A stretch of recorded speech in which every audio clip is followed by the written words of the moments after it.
Hello everyone, very good morning to all of you. Welcome back to the channel.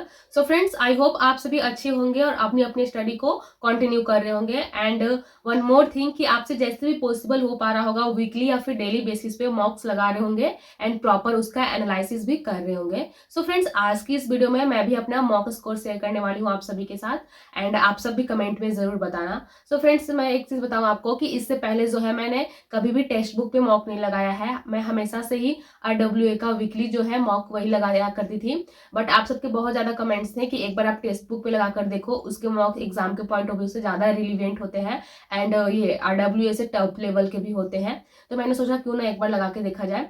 So friends, relevant और irrelevant की बात करूं तो मुझे तो नहीं लगा, क्योंकि जिस तरह से क्वेश्चन थे तो मैंने देखा कि टाइप जो है सिमिलर ही थे। जिस टाइप से जिस टॉपिक से ये मैथ्स रीजनिंग के क्वेश्चन RWA के प्लेटफॉर्म पे मुझे मिलते थे मॉक्स में, उसी टाइप के उसी चैप्टर से मुझे टेक्स्ट बुक के भी मॉक्स को देखने को मिले। तो यहाँ पे जो आपका मैं अगर बात करूँ तो टॉपिक दोनों के सेम ही थे, यानी एक ही पैटर्न पे दोनों जगह के मॉक्स थे। तो रिलीवेंट और इरिलीवेंट जैसा कुछ था नहीं। एंड अगर टफ और इजी लेवल की बात करूँ तो मुझे टेक्स्ट बुक का ही मॉक जो है इजी लगा एंड RWA के मॉक्स मुझे टफ लगे, क्योंकि आज से पहले जितने भी मैंने मॉक्स लगाए हैं उसमें कभी भी मेरे ना 70+ मार्क्स गए ही नहीं है, 60 to 70 के बीच ही रह गए हैं। कभी कभी तो 60 से भी नीचे मैं स्कोर कर पाती थी। लेकिन ऐसा इस वजह से होता था क्योंकि मैथ्स रीडिंग में तो मैं मतलब कैसे भी करके ठीक ठाक स्कोर हो जाता था, बट जो ये GK GS वाला पोर्शन होता था उसमें बहुत ज्यादा कभी कभी दिक्कत हो जाती थी। एंड रीजनिंग के भी क्वेश्चन तो कुछ कुछ ऐसे रहते हैं जिससे रीजनिंग सबसे इजी सब्जेक्ट है, बट मुझे ना ये पजल वगैरह स्टेटमेंट वगैरह वाले क्वेश्चन जो होते हैं उसमें हमेशा मैं गलती कर देती हूँ। तो आज ऐसा नहीं हुआ। आज का जो मेरा मॉक का स्कोर रहा, आज से पहले मैंने जितने भी मॉक्स लगाए हैं सबसे बेहतरीन मॉक मेरा रहा एंड मतलब अच्छा स्कोर रहा। वो इस वजह से क्योंकि GK GS के मेरे बहुत सारे क्वेश्चन सही हुए हैं। बस एक आध दो क्वेश्चन ही जो है मैंने अनअटेम्प्ट किया है, उसको मैंने अटेम्प्ट ही नहीं किया क्योंकि एकदम एकदम से समझ ही नहीं आ रहा था कि क्या होगा। गलत नहीं हुए हैं, मतलब अटेम्प्ट ही मैंने नहीं किया है। तो GK GS में मेरे काफी अच्छे स्कोर बने, जिस वजह से जो मेरा नंबर है वो बूस्ट हुआ। एंड आज का जो मेरा स्कोर रहा है वो 20+ गया है। तो यहाँ पे आपको स्क्रीन पे मैं स्क्रीनशॉट दिखा रही हूँ आज का जो मेरा स्कोर। इसमें जो है मेरे टोटल 78.02 मार्क्स आए हैं आउट ऑफ 100। एंड टोटल जो है मैंने 86 क्वेश्चन अटेम्प्ट किया था, जिसमें मेरे 80 करेक्ट हुए हैं और बस 6 क्वेश्चन जो है मेरे इनकरेक्ट रहे हैं, क्योंकि मैं आज वही क्वेश्चन को अटेम्प्ट कर रही थी जिसमें मुझे कंफर्म था। लेकिन हाँ, फिर भी मैंने एक दो मतलब एक आध दो क्वेश्चन तो तुक्का लगा ही लेती हूँ कभी भी। तो आज लगता है तुक्के वाले क्वेश्चन गलत नहीं हुए हैं, बिल्कुल सही रहे हैं मेरे। इस वजह से मैंने 80 क्वेश्चन करेक्ट किया है और बस जो 14 क्वेश्चन था वो मैंने अनअटेम्प्ट छोड़ा है। एंड मेरा आज एक्यूरेसी जो है 93.03% रहा है, मतलब एक्यूरेसी मेरी भी 90+ हो गई। और यहाँ पे परसेंटाइल में मेरा जो है 99.19% दिखा रहा है। फ्रेंड्स, यहाँ पे मैंने नीचे जब स्क्रॉल किया तो इसमें एक चीज और दिखा रहा था मेरा कि इसमें आप देख सकते हो टेक्स्ट बुक के मॉक में कि आपका जो है कौन कौन जो टॉपिक है वो वीक है। तो इसमें मेरा सबसे ज्यादा वीक जो टॉपिक था वो है टाइम, स्पीड एंड डिस्टेंस। और रीजनिंग का जो टॉपिक ये वाला आता है स्टेटमेंट एंड कंक्लूजन वाला, तो वो टॉपिक मेरे बहुत ज्यादा वीक है एंड मुझे ये पता भी है। आज तो यहाँ पे टेक्स्ट बुक के मॉक में एक कैलेंडर का भी क्वेश्चन देखने को मिला एंड ये क्वेश्चन मेरे सही हुए हैं, मैंने सोल्व भी किया था। बट ये एक्चुअली मतलब जितनी बार भी मैंने मॉक लगाए हैं चाहे जहां भी हो, कैलेंडर के क्वेश्चन ऐसा नहीं बनते हैं, हमेशा गलत होते हैं। लेकिन आज मेरे कैलेंडर के भी क्वेश्चन सही रहे हैं। सो फ्रेंड्स, मैंने जैसा आपको बताया कि GK GS काफी ईजी था, तो मैं आपको यहाँ पे स्क्रीन पे कुछ GK GS के क्वेश्चन शेयर करती हूँ आपके साथ। आपको भी अंदाजा हो जाएगा कि क्वेश्चन वाकई में ही इजी था। या फिर ये क्वेश्चन आया था कि निम्नलिखित में से कौन सा जो है रबी फसल है। आप भी सारे क्वेश्चन का आंसर जो है कमेंट में करना। बिल्कुल आपसे ये सारे क्वेश्चन के आंसर आपको आ रहे होंगे एंड कमेंट में बिल्कुल आंसर आपको करना है। नेक्स्ट क्वेश्चन था कि कौन सा जो प्लेयर है वो भाला फेंक जो खेल आता है उससे संबंधित है। बिल्कुल आपको इसका भी क्वेश्चन का आंसर जो है कमेंट जरूर करना है। नेक्स्ट क्वेश्चन था आपका कि दो या दो से पदार्थों का समांगी मिश्रण क्या कहलाता है। नेक्स्ट एक क्वेश्चन था राजभाषा जो है कौन से अनुच्छेद से संबंधित है। नेक्स्ट था कि चीनी को जल में घोलने पर चीनी को जब हम जल में घोलते हैं तो ये कौन सा परिवर्तन होता है।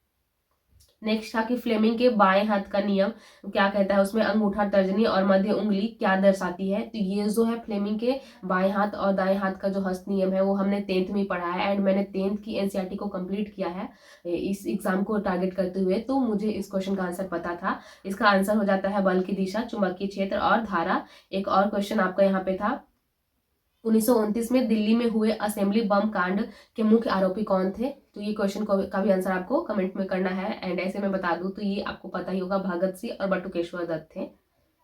नेक्स्ट क्वेश्चन था कि शरीर में प्रोटीन का पाचन जो है कहाँ से शुरू होता है। सो फ्रेंड्स आप देख सकते हो इस तरह की जो है इजी क्वेश्चंस थे।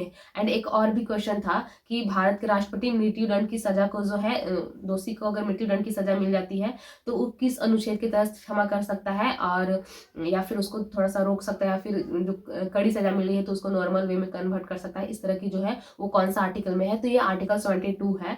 एंड ये मुझे इस वजह से याद है क्योंकि जब मैं पॉलिटी नवीन सर से पढ़ रही थी तो उस टाइम जब उन्होंने अनुच्छेद आर्टिकल 72 के बारे में बताया था तो उस टाइम उन्होंने एक एग्जांपल लिया था। एक दीपिका पादुकोण का मूवी था, मूवी का नाम मुझे भी याद नहीं आ रहा है। उसमें क्या होता है कि दीपिका पादुकोण को फांसी की सजा दी जाती है, एंड जैसे उसका फांसी लगने वाला होता है वैसे वो चक्कर खा के गिर जाती है। एंड फिर डॉक्टर बोलता है कि वो जो है ये प्रेग्नेंट है, जिस वजह से उनकी फांसी की सजा को रोक दी जाती है जब तक कि उनका बच्चा जन्म दुनिया में ना आ जाए, एंड उसका जो है कितना ईयर्स तक तो नहीं हो जाए, मतलब होश में आ जाए, चलने फिरने न लगे, अपनी सारी चीजें करने न लगे, तब तक जो है उनकी फांसी की सजा को रोक दिया जाता है। तो इस वजह से भी मुझे ये आर्टिकल अच्छे से याद है, तो ये आर्टिकल 72 हो जाता है।